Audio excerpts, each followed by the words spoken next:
guys, welcome to the Radiate Your Faith podcast. My name is Matie and I'm a college softball player from the great state of Texas. And I'm so excited that you are tuning into the Radiate Your Faith podcast, where I hope you are encouraged to let the light of Christ shine through you in a way that allows people to see God through the way that you walk with Him.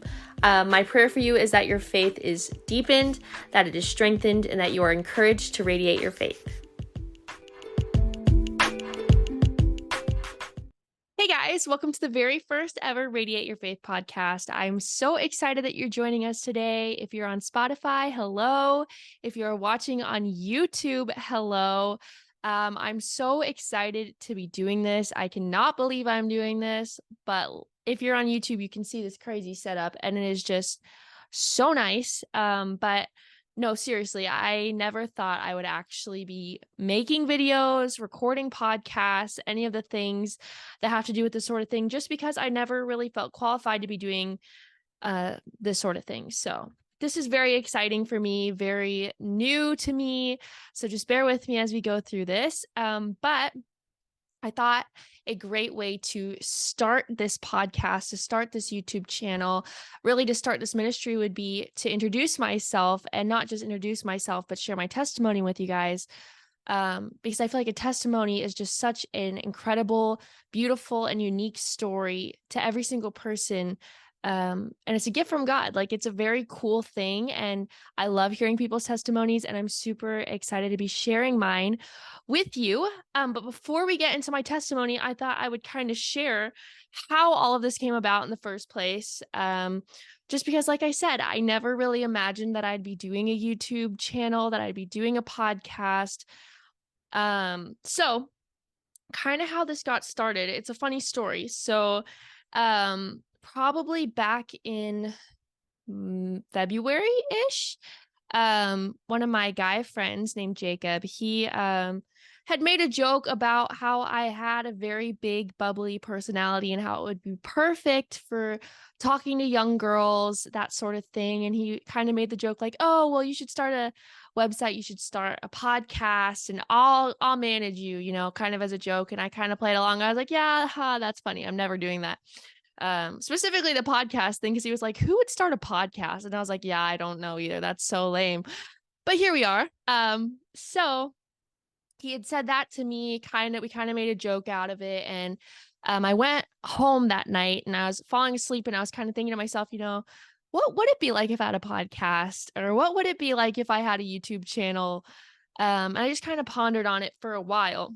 And then over time, I started to really think about it, because right after I'd given my life to Christ, one of the very first things I did was start a private story on my Snapchat that basically was just me sharing my faith with people. And so, I really started to think about it, and I prayed about it, and I was like, God, is this something you want me to do? Or is this just something, that's just kind of silly? So, thought on it. And then a couple weeks later, I was waiting to go to school, actually, just kind of hanging out, eating breakfast. And I had read that morning, Jeremiah chapter 1, specifically verses 5-7 are what got me. And in that story, Jeremiah talks about how he feels unqualified, or he feels too young to be doing what God's calling him to. And that's exactly what I had felt. And I just remember sitting there and being like, you know what?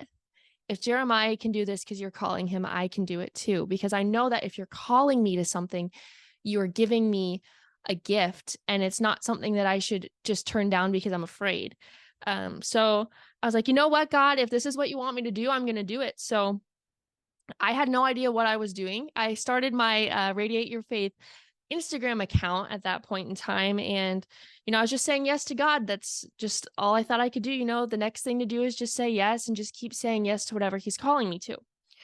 So I start my Instagram and I start posting just little 1-minute videos, that sort of thing. And I got reached out to by a very, very nice lady who I knew growing up. She was actually one of my substitute teachers.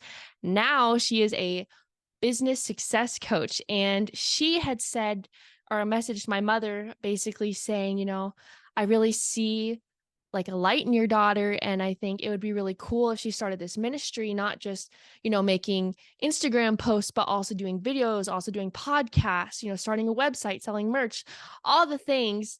And my mom sent me screenshots and I was like, what is going on? That was not, a part of it. I just thought, God was calling me to this Instagram thing. So, she reached out to me, and you know what? I was just like, you know what, God, if I'm going to do this, I'm going to say yes to everything you're calling me to.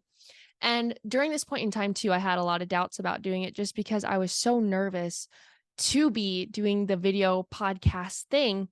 And I was so worried that it was going to fail. And, what I've started to figure out as I've been going about it is this isn't my thing. Like, yes, I'm doing this, but I'm an instrument for God. This is not something I'm doing for my own glory. This is something I'm doing for his glory.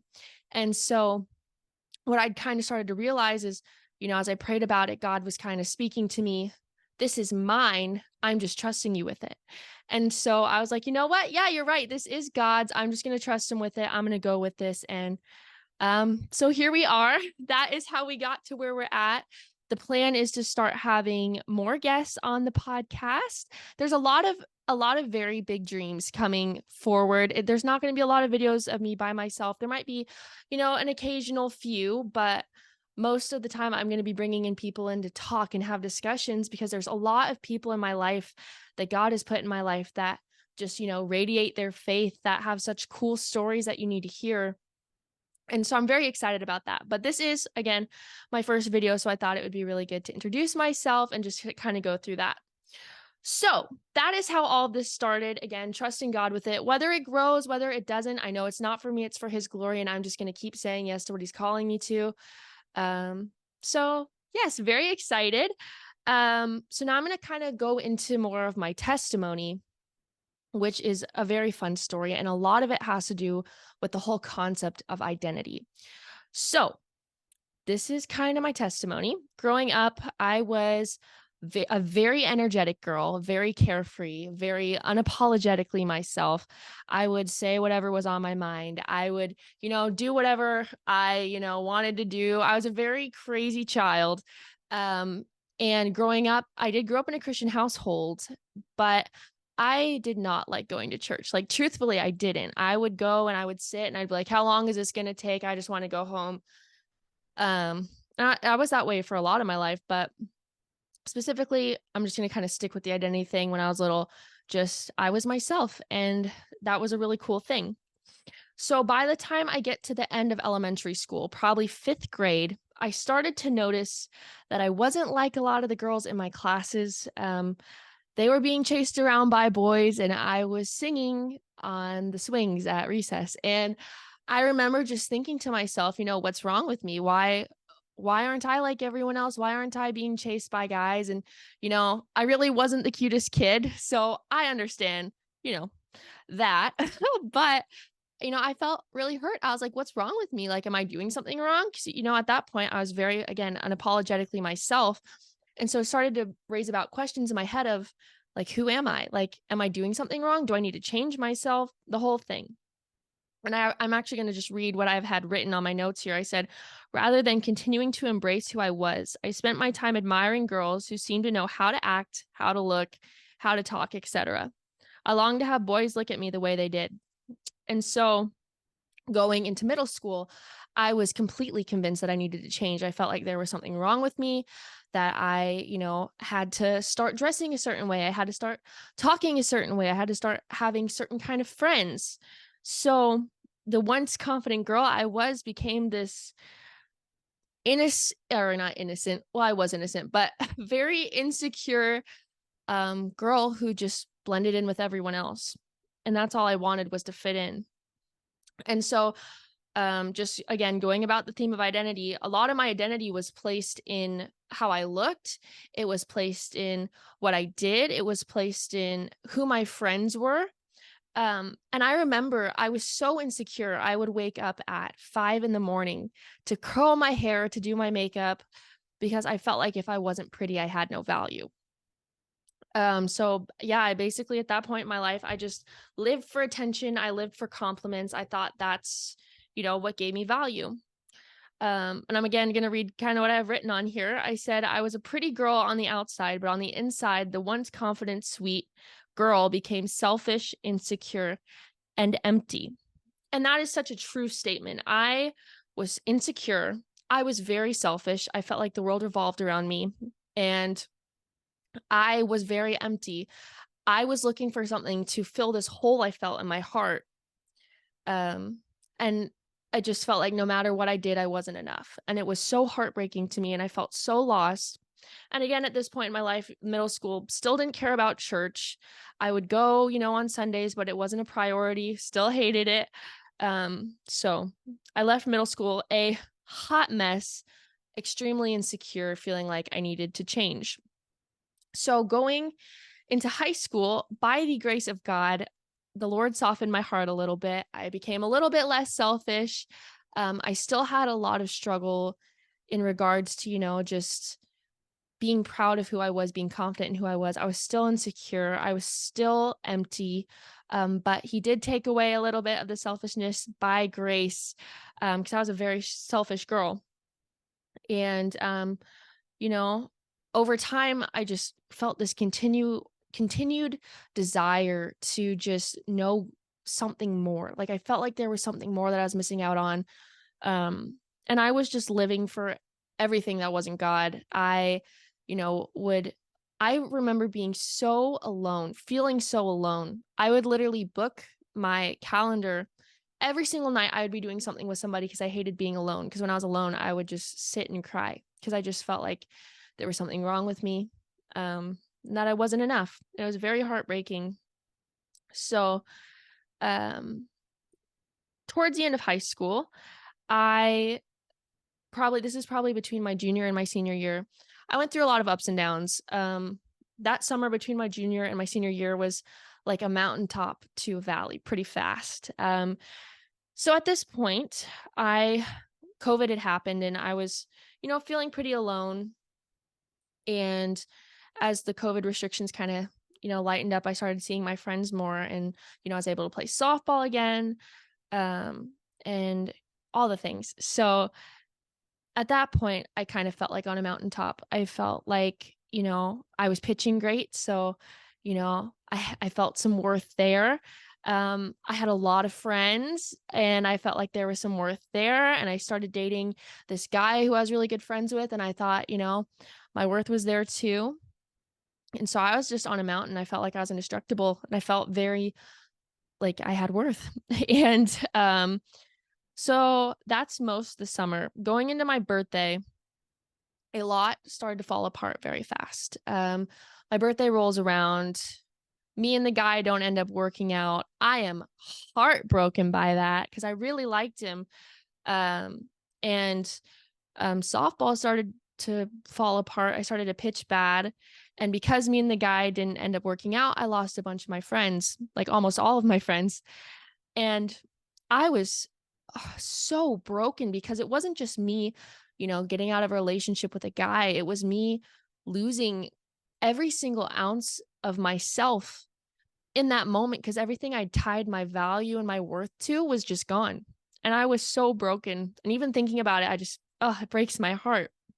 But what I was doing at that point in my life was using the things of the world. So my relationships with my friends, that guy, softball, I was using all those things to fill this hole in my heart that I felt. And so I was just broken. And those 2 months after all of that happened were the worst. I had a lot of really hard things happen at that time too. One of my really close friends almost committed suicide. That had happened like a week after me and the guy didn't work out. So it was just a very hard time. And I remember one night, I was just so heartbroken. I literally couldn't even move. I was paralyzed, so sad. I just cried on my floor and bawled and bawled and bawled. And I just was so hurt and so empty and so alone. I didn't know who I was. So I was very hurt. And I remember just laying on the ground and I saw under my bed this devotional my mom had gotten me. And it was very dusty, because I hadn't touched it. And I will add, this was one great thing about my parents is they did they brought me to church, they taught me how to pray. They did all the things, but they never forced me to, you know, actively just keep going about it. Like, it was very much so like, you have to find this for yourself. And that's what they let me do. So I saw that devotional under my bed and I just grabbed it. I sat crisscross in the middle of my floor and I started reading. And I just remember just feeling hope. Like, it was the first time I'd felt hope in my life. That was almost unshakable. Like, it was just, there was this peace that I felt. I can't even like describe it to you, but it was just like really the first time I really felt like, I started to desire a relationship with God. And so, this is the crazy part. So right after I started reading, the very first thing I did was get up off the floor from reading my devotional, got up off the floor, wiped my tears off, pulled out my phone and started recording what I'd read. And I posted it to my Snapchat. So the very first time I encountered God, the first thing I did was share it with people, which I still think is so crazy that I did that. But there was just something there. And I remember after that, probably a week later, I asked my parents if I could order a Bible, my first Bible, because the only one I'd ever had was a kid's one. And, my parents were very willing, very excited, and they got me my first Bible. And I just started reading. I started reading in the book of John, marked that thing up like nobody's business. And I just, for the first time, felt like I could see. I think that's the best way to put it. In Acts 9, verse 18, it talks about how something like scales fall off of Saul's eyes after he encounters God. And it really did feel like the same thing. I felt like, once I had that experience and I, encountered God, I started a relationship with him. I felt like I could really see for the first time. And I still feel that way. And then later on, I accepted Christ again. I mean, I'd done the whole sinner's prayer as a child, but I really, was like, I'm all in, God. I want a relationship with you. So I did that on August 23rd of 2020. And ever since then, it's been a roller coaster ride, which has been so cool. My life hasn't been the same since. And I think a lot of us get so caught up on the religion part of our faith that we forget the relationship part. And that's what changed my life, was the relationship part. So that was a very big step in my life. And I can tell you, God filled every single gap that I've felt, every hole I'd felt in my heart with my identity. It was no longer about how pretty I was or about how many friends I had or what guys pursued me. It was just about who God was and who he created me to be. And it was such a freeing thing. It gave me purpose. It gave me hope, and it gave me life. Like, it's just such a great gift that God gives us. And what's even cooler is right after all this happened, going into the second semester of my senior year, so probably 6 or 7 months later, God, obviously there was a lot of people, a lot of friends in my life that were gone after the whole incident over the summer. And so I really didn't have friends. And God replaced those friends I used to have, who were honestly very not super genuine, with people who I still contact to this day, people I love. He gave me so many friends, which is so cool, that all, are after him, that are genuine. And then it kind of led into a Bible study that I started my senior year and led, which again is so crazy because I'd probably at that point only read 2 or 3 books in the Bible.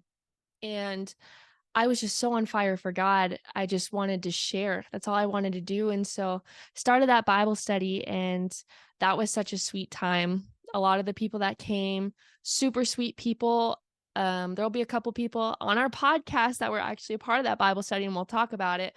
But that was such a sweet time. And that was the first time I really had Christian friends, people who were pursuing God. And it was just such a sweet time, such a God time. And it was so good. And yeah, that's pretty much my testimony. God has absolutely changed my life.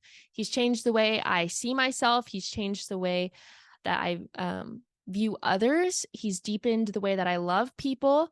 He's given me just joy. He's given me light. It's such a cool thing. And If any of you guys haven't had that, if maybe you just go to church and you don't really, know God, I really encourage you guys to take that step and, want to walk with him in that way because it changes your life. And I feel like over the last 2 years of just being with God, pursuing God, my life has never been more full. And um, yeah, so I just encourage you to do that. But I'm so glad you've tuned in to our very first podcast. Be sure to, if you're on YouTube, leave a comment. If you're on Spotify, like it, share it with your friends. I'm very excited about how this is going to grow. If you want to help support our ministry, there is a website created on my Instagram. You can click the link and it will take you to the website. You can donate however much, however little, whatever. Don't feel obligated to. And there's also merchandise if you know, want to rep the Radiate Your Faith brand. But I, again, am so excited that you've tuned in for the very first podcast. And I look forward to seeing how God is going to work through this and grow it.